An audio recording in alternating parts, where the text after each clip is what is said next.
So here's a fun video concept that I've been wanting to do for a long time, and that's trying to make my point through an anecdote or several anecdotes. And, I haven't had the right opportunity to do it just yet because I was kind of just waiting for this type of thing to happen.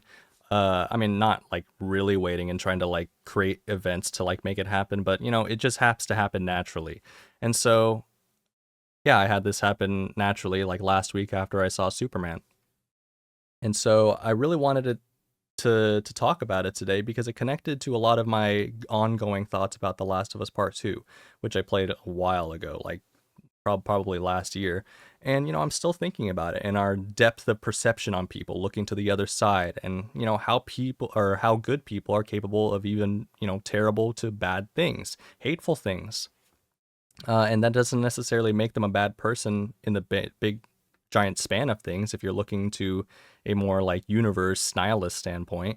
But sometimes the universe does test you in ways that you may see as something of a challenge on your character, which I definitely had.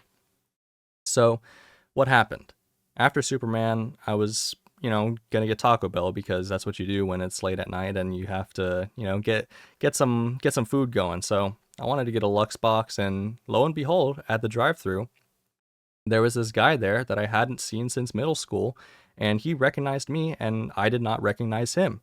And, he said my name and I was like, I really didn't recognize him. So I was just, doing the whole like, oh, yeah, it's been so long. I'm so glad to see you. How are you? I even told him that he looked handsome nowadays. And so I was like really, really disturbed that I didn't know his name and then he knew my name, even though we hadn't seen each other for at least 7 years. So that really like rubbed me the wrong way and I was disappointed. But even more disappointing was the fact that I had gotten the wrong order.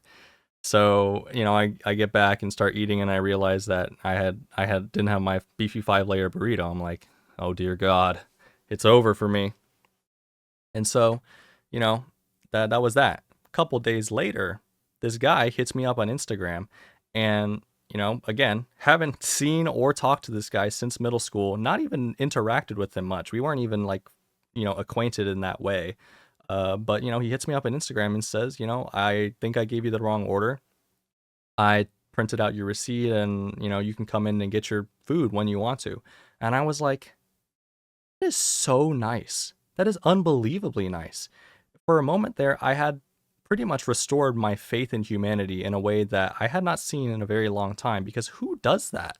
It's a Lux box. It's $5.99. This is chump change. It's nothing really impressive on a monetary standpoint to really go out of your way to get that person their food. But this guy, he did it just for the love of the game, and I obviously reciprocated. And I was like, dude, I can't believe this. You're so nice. And that's that. So I went back, got my food a couple days later, and I was really happy about it. I'm like, damn, I really just got, myself a free meal because the universe had given me a great human moment where kindness was bestowed upon me. And, I pull up to the light, trying to leave, trying to make my way back. And people start honking at me from behind. And I'm like, why are people honking at me? The light's red. And then I realize to my right, there's this guy slumped over in his chair, leaning against his wheel, and he's just passed out at the wheel. And that's why people are honking, because it's green in the when they're going straight, I'm trying to turn left. So I'm like, oh my God, this guy's just passed out at his wheel. And for a second there, I wondered if I should, pull over and call 911. And then the light turns green for me. And then, I made a decision, and ultimately I drove away and I turned left.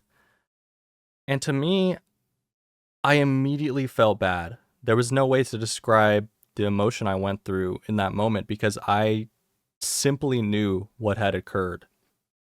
But I assumed that people had I was the first person to see this event happen. There was no one else that could have seen it other than me, and I simply chose to drive away and go on with my day and not involve myself with this person's business or whatever, and I immediately felt bad.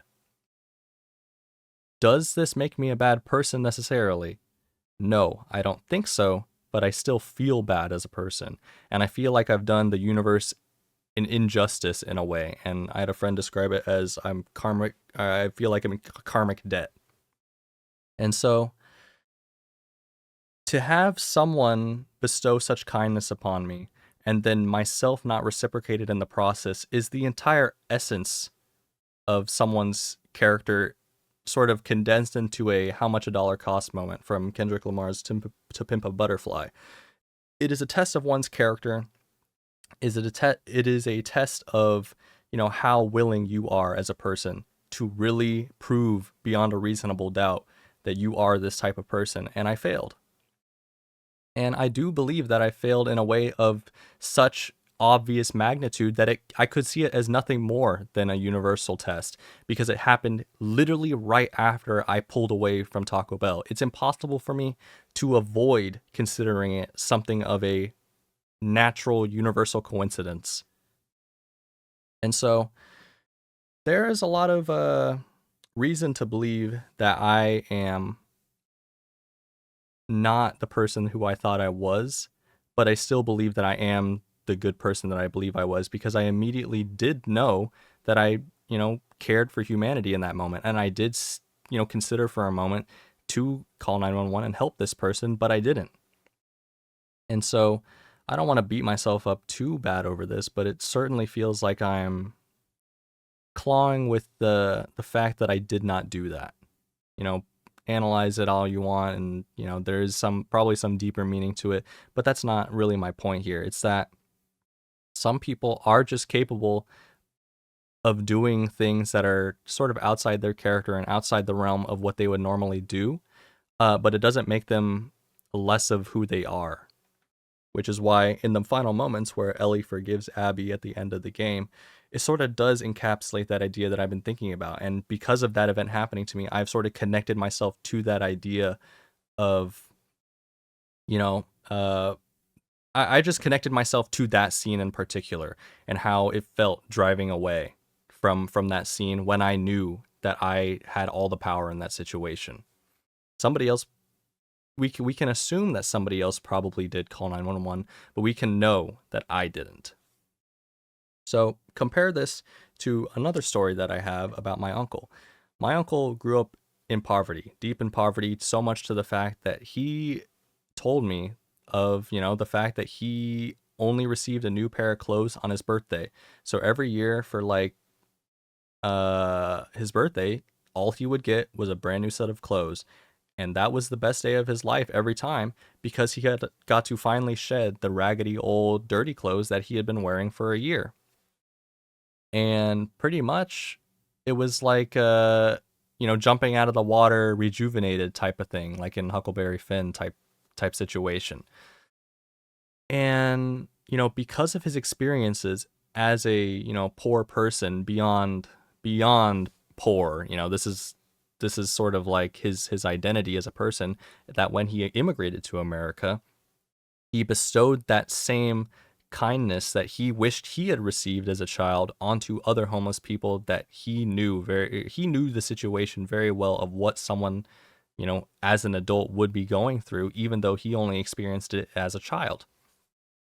And that to me shows the unconditional kindness that humanity is capable of, because it's not like he cared about what they were going to do with the money, because he would give them everything. Basically, he would give them $100 if he had it. He didn't care how much money he gave them because he knew why he was giving it to them, and he knew that they would use it for whatever they wanted, but he hoped they would use it for the same reason that he was giving it to them, which was because they needed it. And he wanted that kindness to rub off on them in a certain way and sort of continue the element of, because I feel so gifted or so privileged to be in a country where everything my life has just improved beyond measure. I feel like I owe it to society around me to contribute, you know? And a lot of immigrants who, consider themselves model minorities do not feel this way, and they feel like, we came to this country with nothing and still turned out all right. You stayed here and still didn't turn out all right. So it's sort of like a uh us versus them type of situation, which is not really uh very human or humanity leaning, but it certainly, makes sense. You want to earn your money, you want to protect your money in a way because you think it has value, which is why a lot of Asian families want people to pursue, real professions, quote unquote, like to being a doctor or a lawyer. And they probably would frown upon people doing something in the arts or something like that. So, you know, I can never relate to that experience of being poor. Going through something like that is so foreign to me as someone who just is middle class my entire life. There's nothing that can ever take that away from me unless I really do go through something later in my life where I'm put into a situation where, I can no longer feed myself. I can no longer clothe myself. I can no longer do this and that and live the life that I've led so far. And so I'll never be able to empathize with poor or poverty in that same way that my uncle did, but that doesn't mean I'm limited to not giving money to them or doing the same thing he did without the same background. That's the thing, There's nothing stopping me from giving them $100 other than the fact that I don't carry $100 on me or any money really for that matter. But there is certainly an argument to be made about the fact that I do not give back to humanity in very large ways on a regular basis the way my uncle did, which is very disappointing in myself because I do see myself as a person who loves humanity and loves to be a good person and, tries to foster a sense of community wherever I can. And so it just gets me thinking. It gets me thinking a lot about how you can be the person that you want to be, but are limited by the fact that you sort of don't take steps to becoming that person. If I started the habit of, giving money or started the habit of just, volunteering in soup kitchens, I doubt I would stop doing it. But it's I mean, I've actually done that. I've worked in a soup kitchen before, but that was a bit long time ago. So that's basically my point about bad people. And I don't want to really stretch this out, but hopefully you got that because that was an interesting thought that I had because of the event that occurred to me. So next part of this video is about dehumanization, which is another part of The Last of Us, which is, taking this mass exodus of human life, the complete removal of this type of people or a person because they represent this type of idea or have done this thing to you. So let's start off with a question. What is the worst crime? Now, the worst crime by definition, I think, is probably a Holocaust, which is why it was aptly named that. There is only one Holocaust, and therefore, basically, that is the highest degree of crime you could possibly commit against humanity. The next after that is genocide, the next after that is massacre, and probably so on, so on, so on. So what is like the most relatively worst crime in the eyes of a civilian, right? It's probably murder or sexual assault or something very severe and, comes with very heady punishments. Now, the second question I want to ask here is what is the most dehumanizing crime? Because there's a lot of, options now because I do think in my heart at the moment, murder is the most dehumanizing crime because it is a literal removal of your ability to exist in life. You've been given a chance at life by pure circumstance, and I am taking this away from you regardless of how you feel about it, right? But there's also a strong argument for sexual assault because there is no moral justification for sexual assault, whereas there is with murder, to protect your family, to protect your land, protect your children type situation. You can justify murder in a lot of ways, but that doesn't mean it's necessarily still not punishable. Whereas with sexual assault, you can't say that because someone is invading my house, I had to sexually assault them. No, that's really not a thing. And there's no way that you can see this not as a dehumanizing event, because you're literally stripping them of their ability to have control of their own life, control of their own sense of being, in a way that strips them of all of what it means to be human, in a perpetual dehumanization. Whereas to kill someone is just a preemptive dehumanization, and then the fallout of that dehumanization ripples over to your family members, to the community, to all of the people that lost their children in school shootings. The people that lost their children in school shootings are not concerned about why the shooter did it. They're concerned about the fact that they lost their child, and that is the most dehumanizing fact of all. And so, to me, the only caveat to that is when we're talking about children, which is another interesting, segment, because even though I believe that murder is possibly the most dehumanizing crime out there, it actually means it's worse in the case of a child if you sexually assault them, because there are serious biological and psychological effects that would take place that most likely would not happen in a adult on the same scale. Because if know anything about biology, getting a underage female pregnant at a certain point will literally tear apart their internal organs, and it'll literally destroy them, from the inside, and psychologically, it's a lot tougher to deal with, a sexual assault long term, because usually you'll see in these victims is that they don't understand what's happening to them. And then 10 years down the line, they realize it. And then they have to, embrace the fact they've been living with this trauma for over, 10 or 20 years. And as an adult, if you get sexually assaulted, it's a bit different, because you can embrace it in the moment, or you can embrace it 6 months from then, but you don't exactly embrace it literal like 5 years from then. You eventually have to confront it, and you have the psychological development in your brain to deal with that issue on a more balanced scale than if you were a child, right?